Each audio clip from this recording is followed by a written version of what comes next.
Decentralization isn't some line in a legal book. Decentralization is a technical network property that is amazing, that has unbelievably exciting consequences. That's why the internet is so exciting. The internet is a decentralized system. You can go and build a website and no one can tell you no. And that incredible opportunity means all the brightest minds, entrepreneurs, cypherpunks, and crazy hackers and creative people are willing to consider building their future and building the future of technology on a system like that because they can trust it and it's resilient and robust and predictable and powerful and extensible and remixable and recombinable and all the beautiful things that we love about decentralization and permissionless composability. So it's a beautiful coincidence, and we're fortunate that the right legal strategy is also the thing that is totally consistent with the crypto ethos from its beginnings.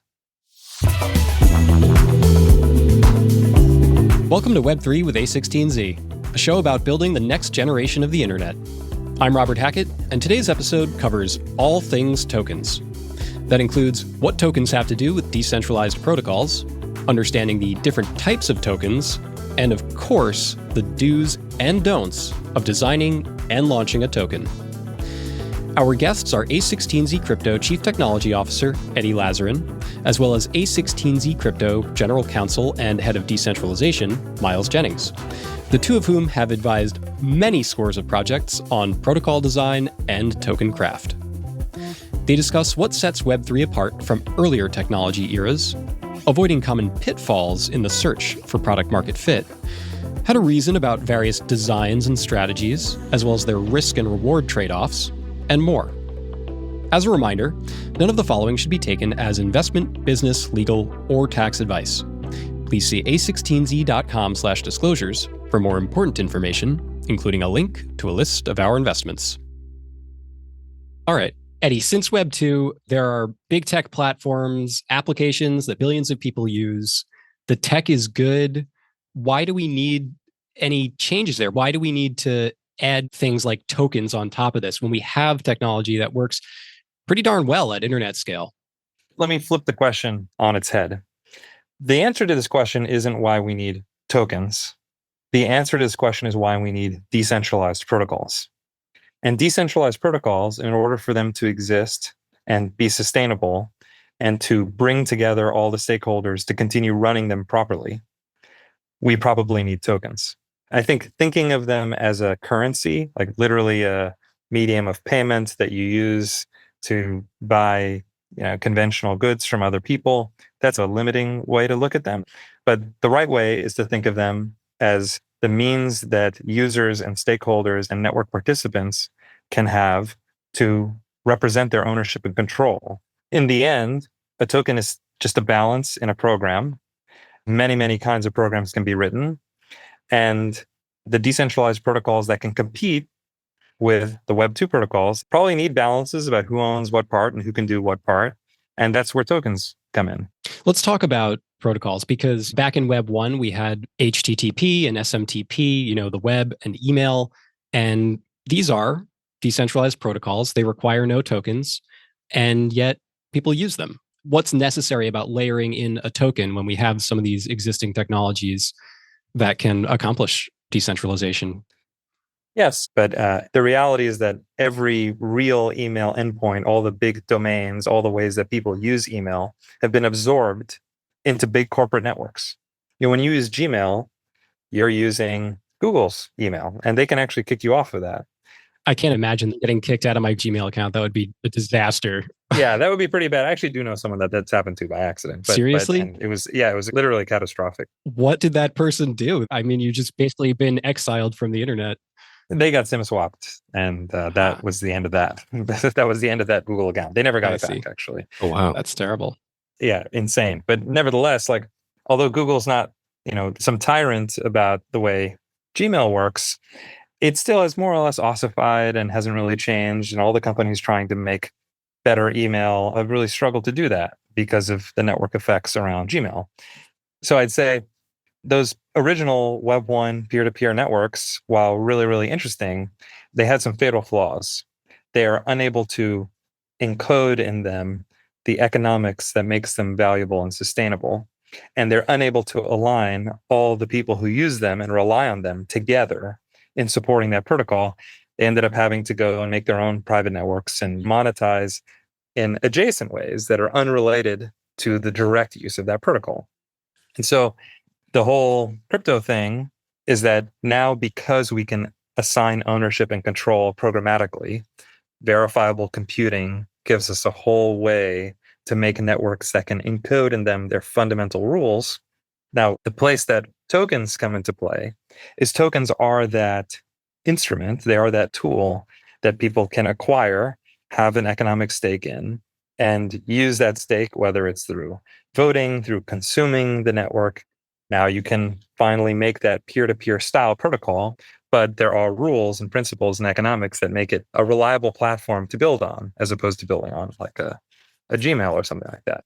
I mean, I think that the other kind of like interesting innovation that they've created, in addition to incorporating the token into the economic model of the protocol, is a lot of protocols have set aside a number of tokens into a treasury that can then be used by the members of the protocol to fund future development. The actual funding mechanism is already baked in. And as a result of that, they should be able to evolve over time and more effectively compete with Web 2 networks. Right now, all of the economics of the Web 2 networks accrue to the people that own those networks. So they're able to reinvest that capital back into building out those networks and adding features. Now we have Slack, Telegram, Signal, whatever. Email didn't have that, right? With respect to ossified protocols of Web 1, like email hasn't changed. And with Web 3 and tokens, we now have that model and have an ability to have these models evolve over time. And that is a huge kind of value driver and gives them promise to be able to compete with Web 2 and exceed them. Okay, so why get economic and governance rights through tokens and not through some other form, like through some pre-existing form? Obviously, we have securities, we have stocks. You can buy those and profit from your interest in a corporation that way, and also have some say on what's going on at the company by being able to vote in shareholder votes. Are we reinventing the wheel by coming up with a token? Or is there something special and unique and different about the way tokens are that is superior? Yeah, I think it is a lot different. Although you could, of course, use a token in a way that's just like a company. You could, of course, make a token that's just like equity representation in a company and does all the same things as a company does and as stocks do. You could do that.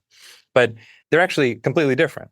You can't program the equity of a company to understand various things that happened in a computer and react according to different parameters and keep doing those things regardless of what anybody else says. And a share of Amazon stock is never going to guarantee you compute on AWS. Yeah, that just doesn't make any sense. Yeah. With a token, I'd argue that two key powers are that you can program it. Like I'm saying, you can fully program it and you can have that continue to execute according to its program. You cannot guarantee a company will keep behaving according to anything. Even legal agreements can be skirted around or reinterpreted or renegotiated. Oh, yeah. I get emails all the time saying the terms of service have been updated and just FYI, they have been. Yeah. And are you saying you didn't weigh in on the terms of service updates? Or are you saying you didn't? You didn't. I mean, it's a ridiculous fiction.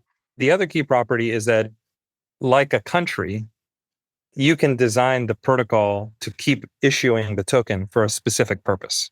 Now, of course, if the protocol just keeps printing the token for some absurd reason, it's probably not going to be very valuable.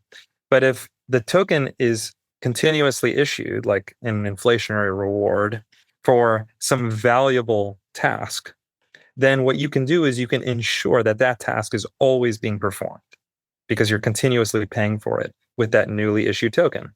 And that's a really interesting guarantee. Like that's how Ethereum works.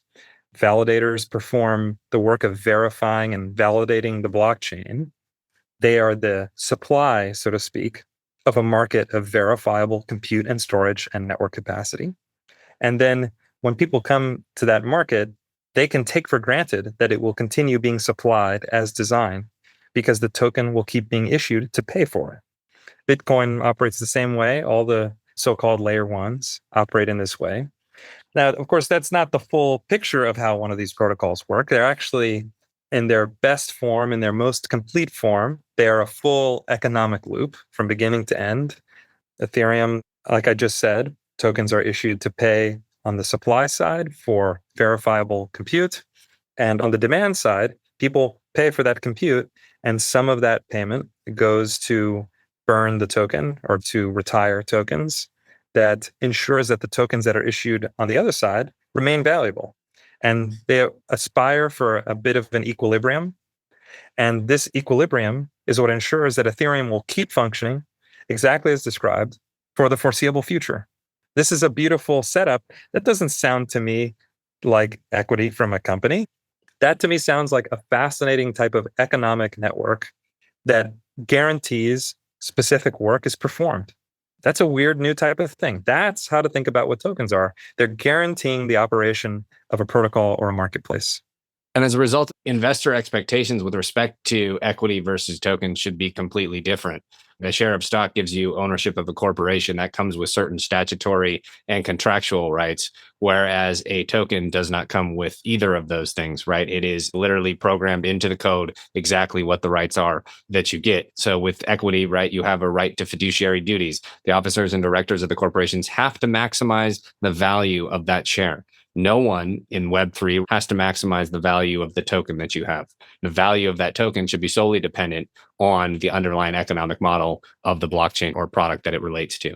And even though they can have economic models that result in cash flows and everything like that accrue to these instruments, equity very much differentiates itself from tokens. Voting rights are also very different. In Web3, we talk a lot about governance minimization and reducing overall governance burdens when it comes to managing these protocols. Whereas in the equity world, shareholders' rights are supreme, and courts can even come and save them if they've made a mistake, as the court did in Elon Musk's recent case. This is Elon Musk's case regarding Tesla in Delaware.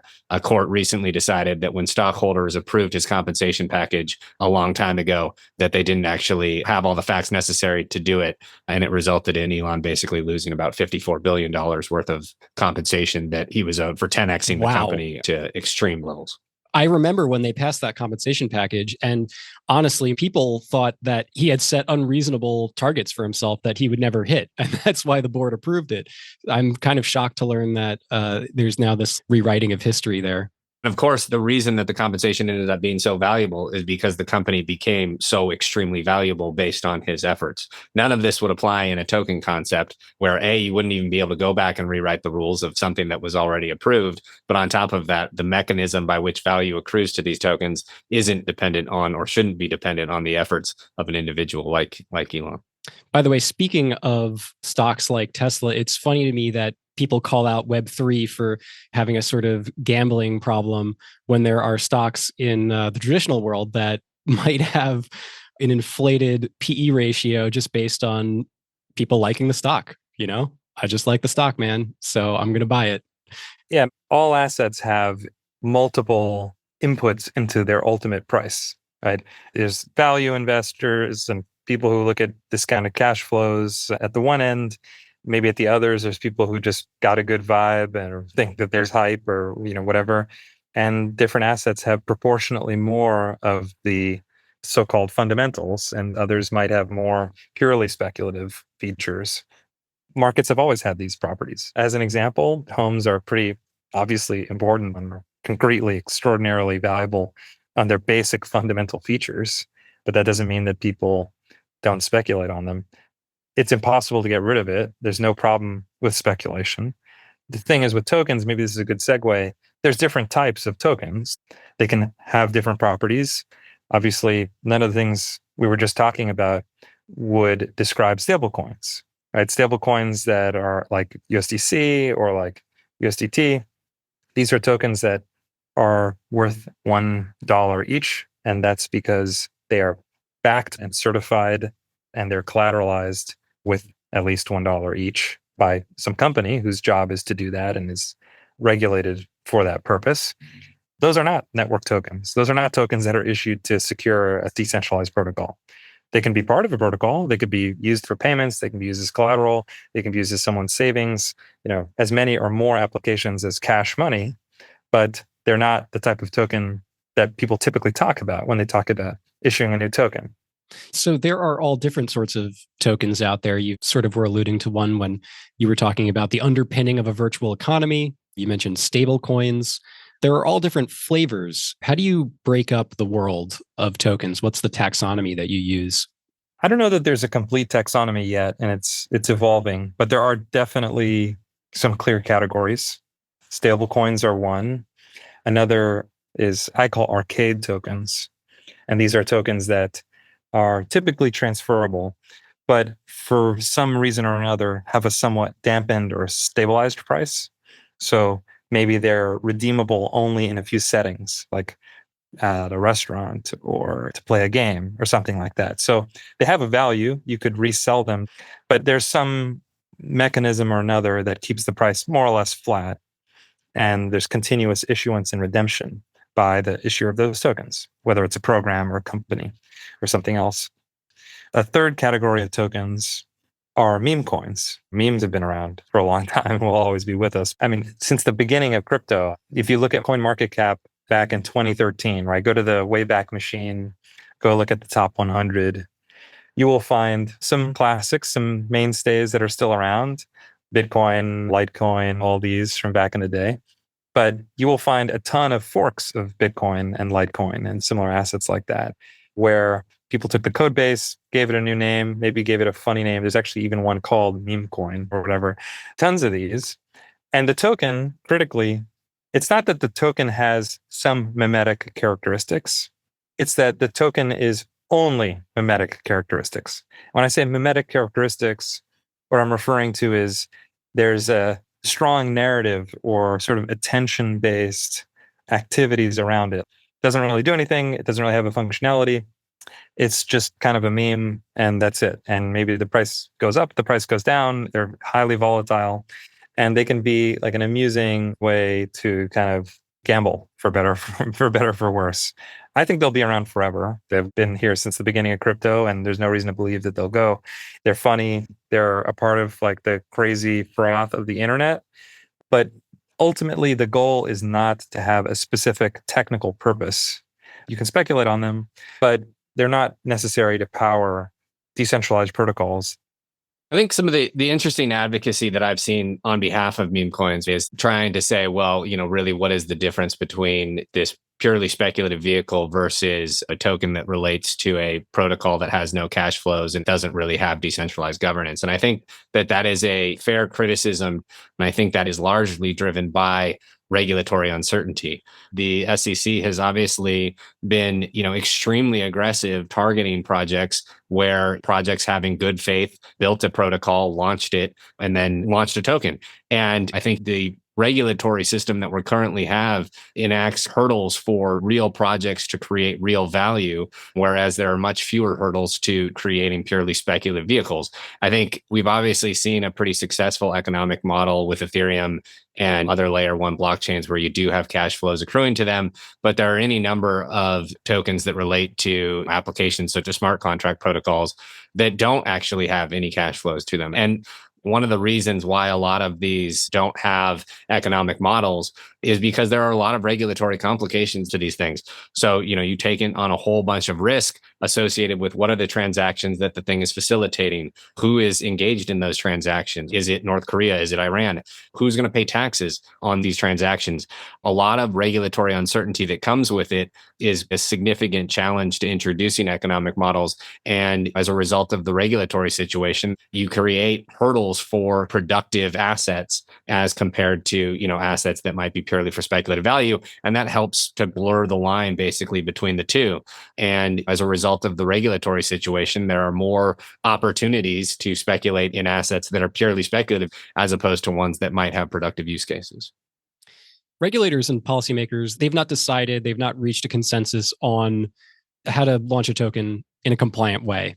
It's unclear what you can do to not get in trouble if you want to operate in Web3. So there is this uncertainty, this overhanging cloud above everybody's head. First of all, why would you launch a token in that atmosphere if you're worried about an enforcement action coming your way? And second of all, what can you do to protect yourself? Look, there's a lot of regulatory uncertainty. There is no doubt about that. But that doesn't mean that there isn't a pathway to mitigating the risks associated with tokens. It is very possible to mitigate almost all of the risk from a legal perspective, but depending on what strategy you choose, that might introduce other risks to your system. I think even though the SEC has become much more aggressive in recent years and hasn't provided constructive guidance to the industry since 2019, that guidance still holds and is still both principally sound and intellectually sound. And so what we work with a lot of founders on is like, okay, how do you map out what decentralization actually looks like? And that whole strategy and framework is built around trying to reduce the reliance of people on the managerial efforts of the founding team. That is a very counterintuitive process. It's not one that startups in any other industry have to deal with, but it is ultimately the thing that helps you achieve what we believe to be one of the core characteristics and features of Web3 and blockchain technology, which is decentralization. So we just published this token launch playbook. And one thing that was very enlightening for me was this balance between different types of risk and this sort of triangular dilemma that you face between operational, legal, and commercial risk. Yeah. Talk about those differences and the trade-offs there. If I'm a founder in Web3, which risk is best for me to take on? Unfortunately, there's no, one size fits all approach, and it's going to depend on what your project is. But let's talk through them. So legal risk, right, is associated with, is your token going to subject you to legal risk in the US? So is it going to subject you to class action lawsuits or SEC investigations? Those can all cost millions of dollars and can really sandbag your project. And the SEC has been very aggressive, and plaintiffs' lawyers are becoming more aggressive. And so that kind of risk depends on managing it from the Howey test under securities laws. Commercial risk really looks at, okay, well, what is your overall addressable market? What are the hurdles that you're putting in place to attract customers and to have your product be commercially viable? And then operational risk looks at what are the complexities that you're introducing by having a token. Operating in a decentralized manner is very difficult. It's completely different than what startups have to do in traditional industries. And there's a lot of elements that go into it, from comms to just organizational structure, that are all quite complex. But then on top of that, having a publicly traded token is also something that really can change incentives inside your own organization. And you have to kind of juggle all that risk. So then if you look at the launch strategies that we've laid out, you have decentralization, you have excluding the United States, and then you have restricting transferability of your token. On the decentralization side, that's the best kind of long-term strategy that you can really adopt, because it gives you the best commercial profile. It gives you the largest addressable market, and it also encourages the most people to build on top of your protocol. But it's also the most operationally difficult to achieve. So it increases the most risk for your project from an operational perspective. And no matter what you do, decentralization is much more inefficient than centralization. That is just the nature of the game. Yeah, and I want to point out, it's kind of interesting that decentralization has such strong legal benefits. Of course, it's incredibly difficult, and that's part of why it's been hard to build all this cool crypto tech. But put aside the legal for a second, isn't that one of the core values of our industry? Absolutely. Like, that's kind of what we're here for. Decentralization isn't some line in a legal book. Decentralization is a technical network property that is amazing, that has unbelievably exciting consequences. It makes the system robust. It allows it to be totally global by default. It allows entrepreneurs and cypherpunks and crazy hackers and creative people to build on these systems and take their properties for granted, even if end users don't appreciate it natively. Like, people aren't walking around the street saying, I wish I used a decentralized system. People know the value of it. That's why the internet is so exciting. The internet is a decentralized system. You can go and build a website and no one can tell you no. You just get a domain name and it'll work. And that incredible opportunity means all the brightest minds are willing to consider building their future and building the future of technology on a system like that, because they can take it for granted and they can trust it, and it's resilient and robust and predictable and powerful and extensible and remixable and recombinable and all the beautiful things that we love about decentralization and permissionless composability. So it's a beautiful coincidence, and we're fortunate that the right legal strategy is also the thing that is totally consistent with the crypto ethos from its beginnings. And that is really, I think, the most frustrating and biggest miss of policymakers and regulators that are approaching this space, is that the core value of the technology is decentralization for all of the benefits, which include reducing risks, right? And the way that it is able to reduce those risks by disintermediation, all of these things, that then justifies a different regulatory approach, because most regulations are built around trying to regulate intermediaries. And so it is in the interest of regulators, it should be in the interest of regulators and policymakers to incentivize decentralization and compound the benefits that this technology affords, rather than trying to impede decentralization and put us in the same position that we are with current networks being controlled by monolithic companies. To both of your points, I mean, a cynic might view this and say decentralization, it's just a legal loophole, but you've underscored all these additional benefits that you get from decentralization. It just so happens that the legal benefits you get from it actually they're almost ancillary to the real purpose, which is distributing control more fairly, evenly among a community of people. Yeah. Decentralization is not a legal concept. No. It is a technical concept that we are now trying to make legible and comprehensible to legal authorities and regulators. Why focus on that prong of Howey? There are multiple prongs that determine whether something could be deemed a security or not. What's so special about this one, about, the managerial efforts of others?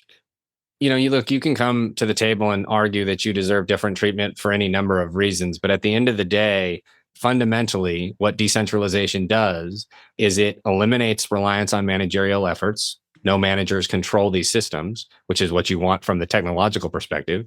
And because these things are public, visible on chain, there is a lack of information asymmetry. Everyone has access to the same amount of information. The decentralization and the transparency of these systems eliminates or can eliminate the risk of information asymmetries. Those two risks are the core risks that securities laws are meant to address. So the goals of securities laws and the goals of blockchains are inherently aligned. What we need is more clarity around, decentralization is very much a spectrum.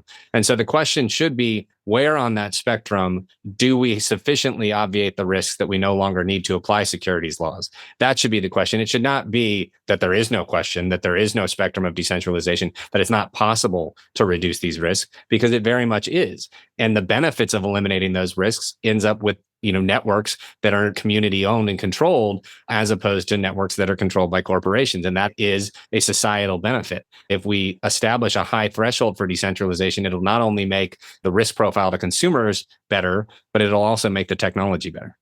It strikes me as the difference between adhering very strictly to the letter of the law versus the spirit of the law and what the law is actually intended to do. That's right.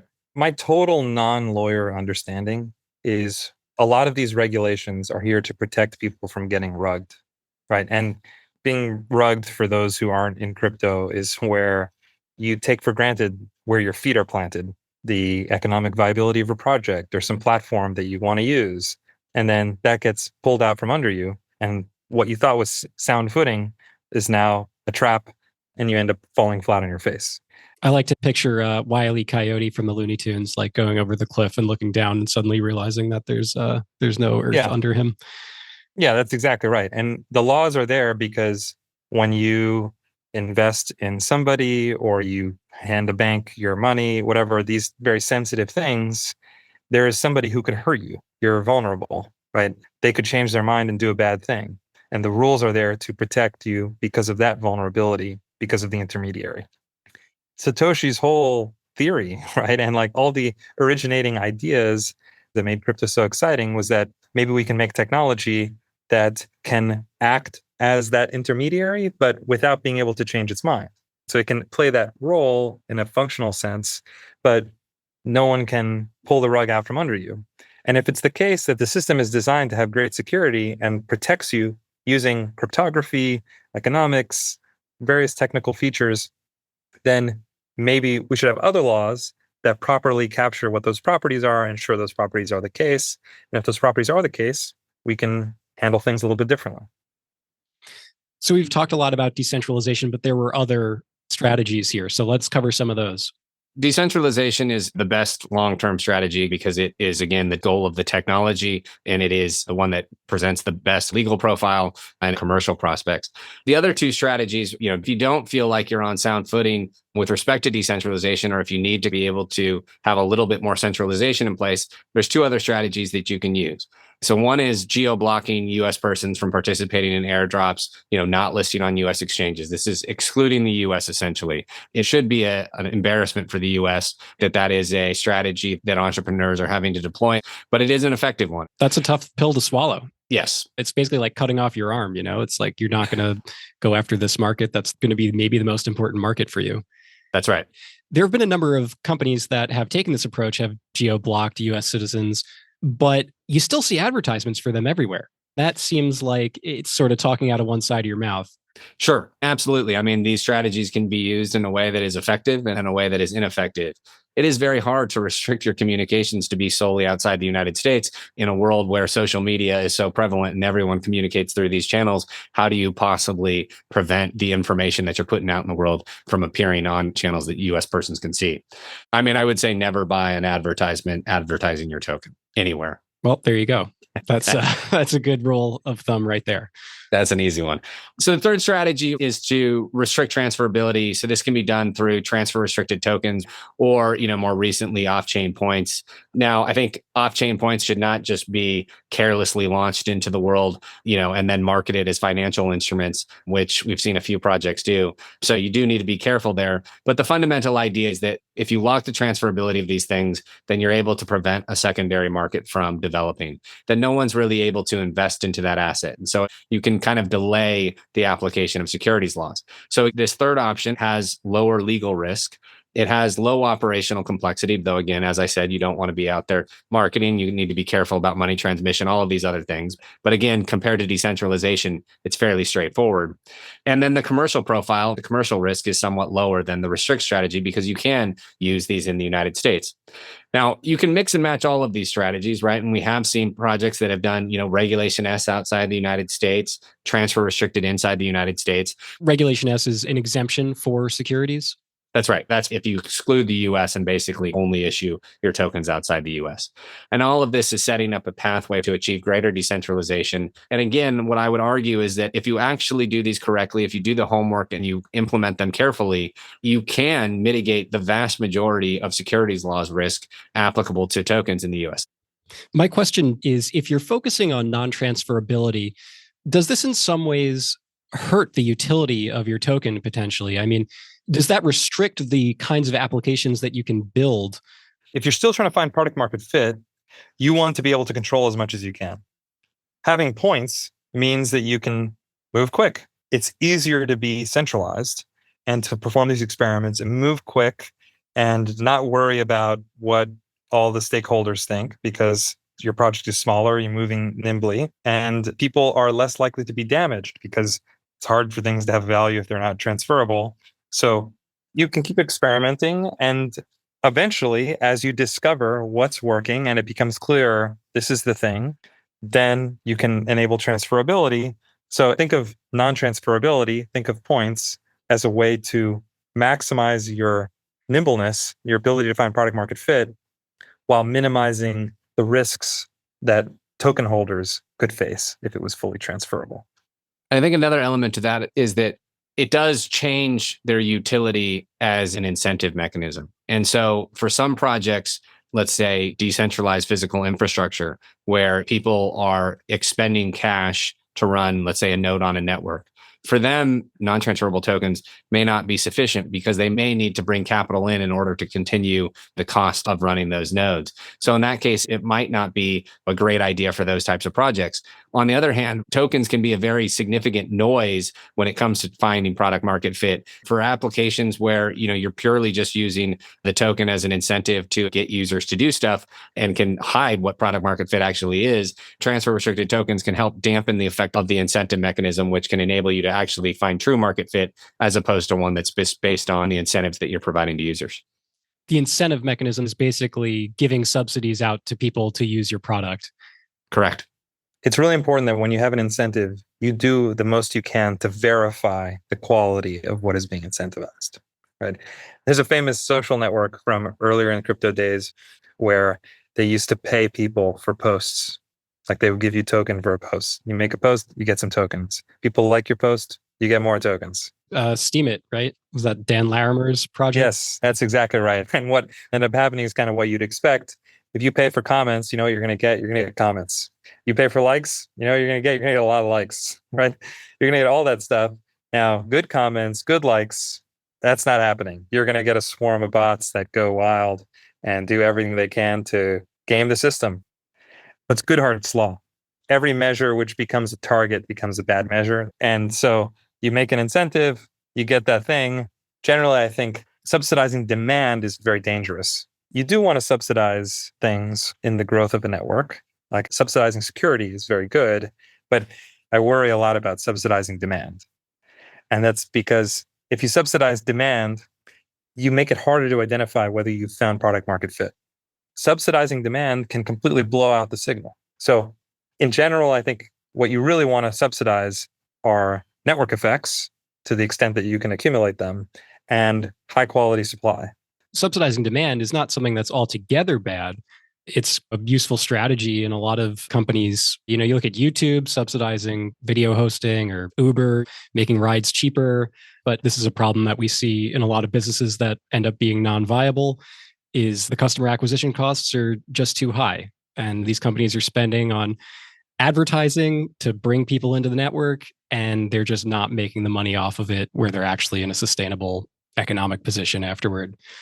Yeah, totally. There's so many nuanced economic tricks that help systems grow, but it's just something you need to be very careful about. Obviously, If you're just blasting tokens out there, if Uber made every ride free or paid you to ride, that would just blow the system up. It's more about using powerful tools carefully.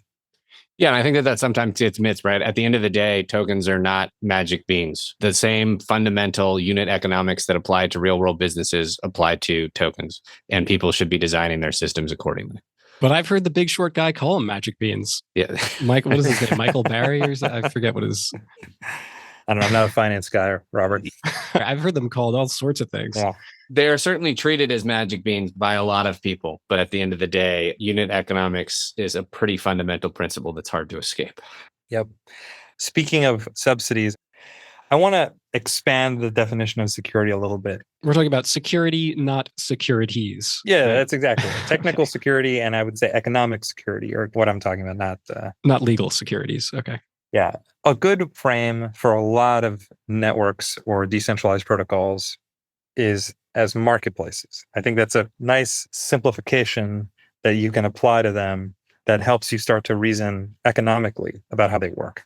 You've got different participants coming together, buyers and sellers, users and providers. Yeah, you have a buy side, you have a sell side, you have a supply side, you have a demand side. And those people, those participants, they have expectations of the market that they're participating in. So on a layer one blockchain, people are typically buying compute, they're buying storage, they're buying network capacity indirectly. They're trying to commit a transaction to the network, and they pay upfront for that. That's the thing that they're purchasing. And what they expect is that the transaction will complete as submitted, it will finalize, it will be locked into the system, and only exactly what they asked for will happen, not some unexpected other side effect. On the supply side, there are machines in this network that are performing the work of verifying the network and storing the things and transmitting the data and performing all the tasks of the protocol. And what they expect is if they do their job properly, they will be paid. If they run the program, if they abide by the protocol, they will be paid in some manner. And of course, there's variations. There's always sort of risks in the way that these systems work, like maybe it goes down or there's some congestion or something, depending on what type of system we're talking about. But the point is that the marketplace works by design to try to limit those risks and to make the process of buying or selling as direct and simple and predictable and guaranteeable as possible. That's the purpose of the marketplace. If you take this general frame, every network token is trying to do the same thing. If you think about the protocol that you're trying to design, you are probably trying to design something that could be seen as a marketplace where there are expectations of quality or security from the supply side and from the demand side. And the role of your token is to do the work of ensuring that this is consistently provided by that protocol at all times with best effort and that the right stakeholders are constantly incentivized to ensure that that remains the case. That is the purpose of the token at its most raw, its most fundamental. So the way some DeFi protocols work for the supply side is I come and I put in my collateral, and I can trust that my collateral remains secure and that no one can just steal it from me or destroy it or something. And that within acceptable boundaries, I will be able to withdraw it or collect interest rates, yields based on the functioning of the protocol. On the demand side, I expect to be able to deposit collateral and then to be able to borrow and to only risk liquidation under known parameters. No one will take my money. The assets that I borrow are legit and things like that. In other words, the whole construction of the system, the purpose is to ensure that both sides of the market are getting what they expect to get at very close to the optimal price all the time, and to make it very easy to reason about and very easy to build on. That is its whole purpose. So the point is that thinking of your protocol as a marketplace will make it clear what types of things your token should be paying for and subsidizing, and also where your token can take fees to sustain its price, to preserve its value, and to preserve its ability to keep performing this task for the foreseeable future. So I want to play a game with you guys. I'm going to call it bad token, good token. You don't have to name names, but I'd like each of you to just present quickly what would be an example of a bad token versus a good one. Miles, let's start with you. It looks like you've got one on your mind. So look, I think one of the very prominent practice in the space is decentralization theater. And this is where people want all of the benefits of having a token, but they don't want to actually decentralize because of the operational complexity that involves. Being decentralized is incredibly inefficient. So the difficult thing from a legal perspective about decentralization is it's really hard to tell whether or not it is being faked or whether or not it is real. Bad actors will capitalize on that uncertainty, pretending to be decentralized when they in fact are not. It doesn't give you any of the technological benefits, but it does expose consumers to all of the risks that securities laws are intended to address. I would also say that for projects that are engaged in decentralization theater, the value of that token is largely dependent on the ongoing managerial efforts of the founding team. And so where that founding team does not succeed, that token tends to go to zero. And again, that leads to a lot of consumer harm, but it also leads to a lot of angst amongst developers that kind of walked into that trap because it's very hard to undo a token after you've already put it out in the world. Are there any tells? Like, how do you tell a project is just, engaged in decentralization theater? Yeah, I think that there are numerous examples, right? If you see a company that doesn't have lockups in place at launch, right, that last at least a year, that is a telltale sign that launch of that token is intended to enrich the people that are behind the project, as opposed to actually building a sustainable and long-term decentralized project. Okay, so that's an example of a bad token, and I want an example of a good token. Best example of a token in my mind is Ethereum. It's got an economic model. The platform is incredibly decentralized. It will exist in perpetuity, regardless of the regulatory approach that's taken in the United States. That is a great example of a protocol that is fully baked and one where there is no question that a level of decentralization has been achieved that is somewhat unmatched in the space. Got it. Okay, Eddy, your turn. Bad token, good token. Yeah, another bad is when people make a token that's just for governance. It's just for voting. That's all it's for, right? It's like, why do we make a token? But isn't that a valid thing? Isn't the premise of Web3 decentralization? Like, let people have their say? It's for decentralization, not for farcical, pointless voting. In that regard, right, the number of people that YOLO out their token with like, oh, governance will figure out finding product market fit, that is another terrible example. That's ridiculous. That's exactly what I'm talking about. Products are not designed by large committees of hundreds of people across the internet. Like, that's ridiculous. That's so fake. It's like absurd. Now, does that mean tokens shouldn't have governance capabilities? Well, here's the more nuanced take. Voting sometimes is necessary if a protocol is complicated. It needs to be able to upgrade. It's sophisticated, and there are parameters that need human judgment to adjust. Those are totally legitimate reasons to have voting. But not just toss on voting as an afterthought, like this is good enough. Like it's not good enough. And furthermore, I'll just say it directly. I don't think people want to vote on these systems. Like people aren't going to buy your token so they can have a chance to vote. Like voting isn't some fun thing that they want to do. Your token is not American Idol. Like your token is a complex piece of internet infrastructure. And so voting is a last resort that's very powerful. I'm glad we have it. It's useful in different settings, but don't use it as an excuse. It's not American Idol, and yet you're giving me the Simon Cowell rant here. Yeah. I think it will be surprising to people to hear that a governance token is not necessarily the thing you want to aspire to. Like, okay, maybe you do want to have governance in some elements, but it's not the end all be all. And the fact that voting is in many ways not a boon, but actually a bit of a bane. It's like, it's kind of hard and difficult. And it's a bane that is very potent and can help resolve critical problems and design challenges. But it can also cause a lot of problems, right? I mean, I think Yeah. And it also might not be necessary in order to give users actual governance rights. So for instance, if you were to talk about decentralized social media, obviously a very hot topic with respect to social media is censorship and who controls the censorship. And right now, a single person at whatever Twitter or X can control what content is seen. And everyone has a big problem with that, and they should.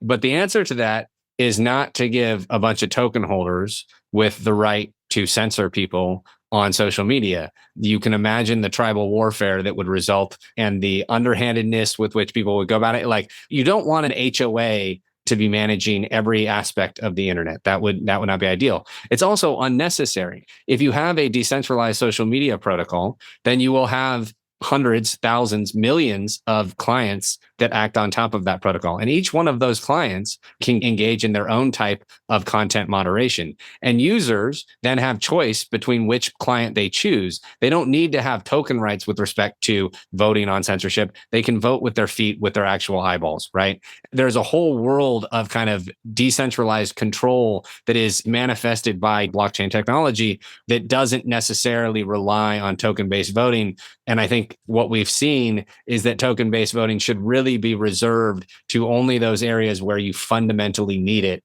and that there is no other option. One way I think of expressing this is that voting is a way to allow a group of people to make a choice. That is what's happening. But if it's possible to allow the users to make that choice, that's also a potential design consideration. You could have a machine make that choice. You can have a single individual make that choice. You can have a randomly selected group of people make a choice. You can have all the voters, the token holders, have a choice. You can design some other type of body that makes a choice. Someone needs to make a choice somewhere. And I think preserving the choice of the users of a system is very, very compelling and should probably be the default whenever possible. But there are just some designs, some systems where allowing each individual user to have the choice could create risk for others.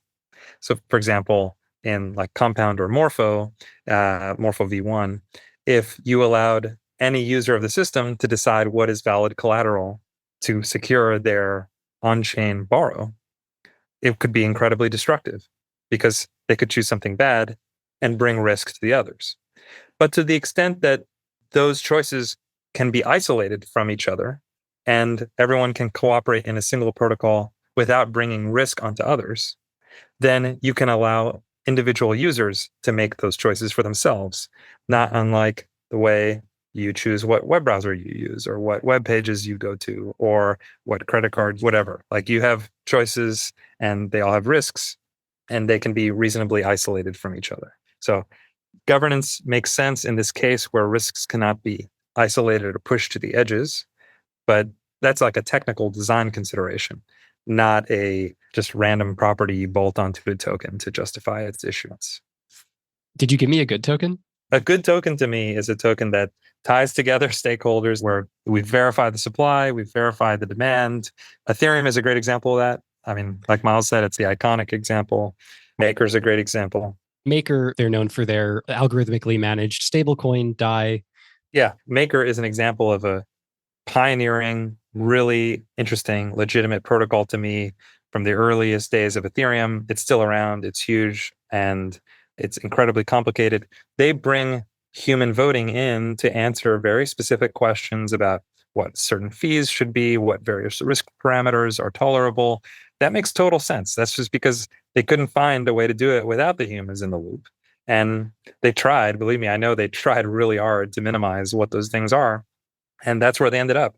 That's totally legit. That is not what I'm talking about when I say voting is not a real reason to make a token. Yeah, I could imagine that they were trying very hard to automate as much as possible. Yeah, I will say if you can make a protocol that's not upgradable, it just works, it does the thing, it doesn't need people to make choices about changes to make, then that's a great way to get very decentralized very fast because there's no wheel for you to even put your hands on. It's not even a question of taking your hands off the wheel, there's no wheel. And that's a thing that's easy to trust because no one can steer it wrong.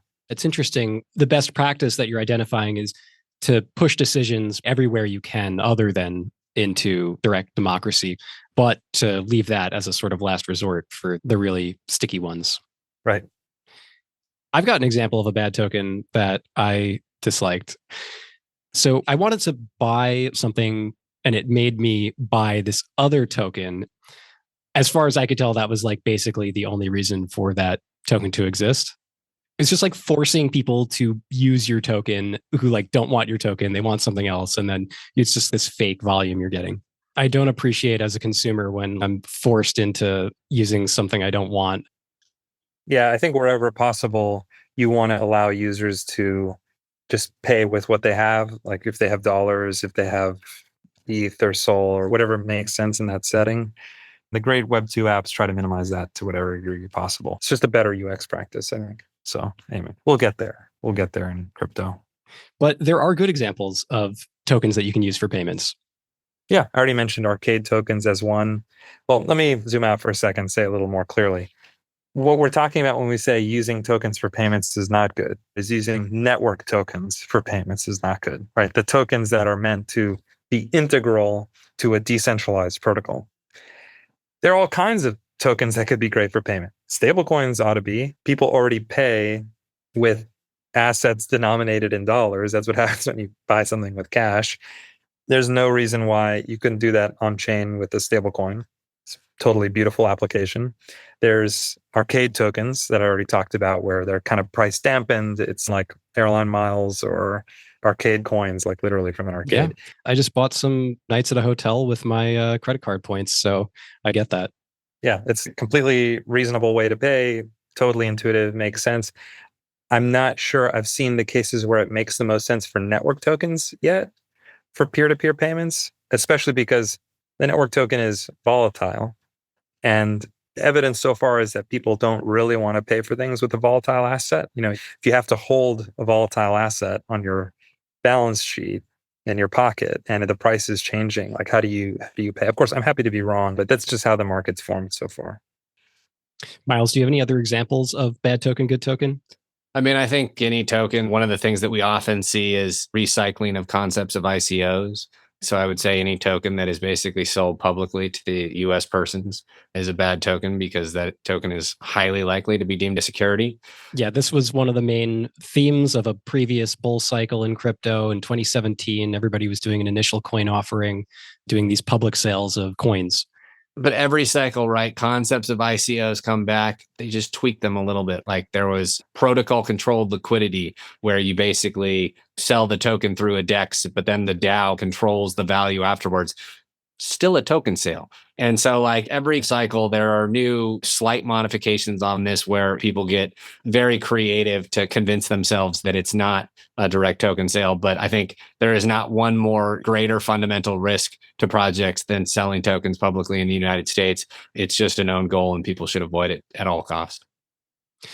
We've been talking about product market fit as this kind of central concept and this tension that we see founders grappling with. What's harder? Is it harder to have market fit and to sort of back into a product from that? Or is it harder to, imagine you had a great product. Maybe you're even like a company that has a product already and you're interested in getting into Web3. Let me restate it like this. Is it harder to have a token and then layer on functionality? Or is it harder to have a protocol and layer on token? Yeah, exactly. I think having a token and layering on protocol has a lot of legal risks. I don't want to just beat people over the head with the legal hammer. On top of that, there's like a subtle point here about how much token you own versus other people, and then incentivizing them to give a shit about the protocol you're tacking onto it. It's like very hard to talk about. Look, decentralized value creation is one of the things that like everyone is looking for in this space. Layer ones have found a way to kind of do it. A lot of people are building on top of Ethereum. Base is having good traction. Optimism's having good traction. A lot of people are developing on top of those platforms. A lot of people are developing on top of Farcast and all of this stuff.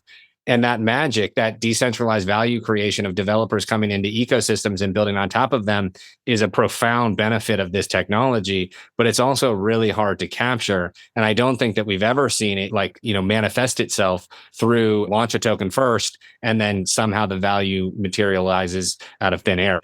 Like fundamentally, incentive alignment is a massive problem when you're talking about decentralized value generation. It's very hard to basically just rely on a token distribution as being the mechanism that's going to drive that incentive alignment. Because just think about it. If you could acquire a token and a bunch of other people were working to drive value to it, you have a free rider problem. Why would I contribute value if I can just rest on your efforts, right? And so the free rider problem is really difficult to overcome, and the incentive alignment is very challenging. And so as a result of all of that, but it's very difficult to achieve decentralized value creation. There has to be something that is driving that development. And I'm not sure that we've seen it much in a lot of places. What is your single biggest piece of advice for Web3 founders who are thinking about a token launch? For me, there is no more common mistake in the industry, as far as I'm concerned, than people that launch too early. There's just a lot of stuff that needs to be done. Token launches and tokens generally have had this kind of mystique around them and a shroud of uncertainty because of the regulatory uncertainty that comes with them. And you really do need to have a purpose for that token. It needs to have a why before you actually go out and launch it, because finding a why post-launch is probably not possible. That's great advice. Eddy, how about you? What is your single biggest piece of advice that you would give to founders who are thinking about a token launch? What would you tell them? Remember that you're making a protocol, not a token. The token's just an instrument. What really matters is the underlying mechanisms that you're putting into effect. That's right. I think that's a perfect summary. Thanks for all your time. Thank you, Robert. Thanks, Robert.